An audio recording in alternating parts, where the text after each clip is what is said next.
स्वामी सेवेकऱ्यांना, स्वामी भक्तांना स्वामींची सेवा करायची असेल तर त्यांनी ही सोपी सेवा करावी. स्वामी दर्शन होते, स्वामींचे साक्षात्कार सुद्धा होते.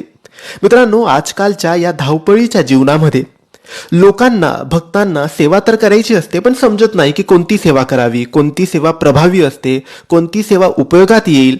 परंतु त्यांना समजत नाही आणि सेवा दिली पण तर त्यांना ती सेवा कठीण वाटते की ही सेवा आमच्याकडून जमेल का, नियमांचे पालन होईल का, असे बरेचसे प्रश्न स्वामी भक्तांना, स्वामी सेवेकरांना येत असतात. परंतु मित्रांनो, अशी सेवा आहे जिचे कोणतेही नियम नाही आणि तुम्ही ही सेवा करू शकतात. अगदी सोपी सेवा आहे. यामध्ये तुम्हाला स्वामी चरित्र सारामृत या ग्रंथाचे, या पारायणाचे रोज 3 अध्याय वाचायचे आहे. त्यानंतर श्री स्वामी समर्थ या नामाचा जप 1 माळ जप करायचा आहे. त्यानंतर तारक मंत्र 1 वेळेस बोलायचा आहे. या 3 गोष्टी तुम्ही आयुष्यभर केल्या तरी चालतील.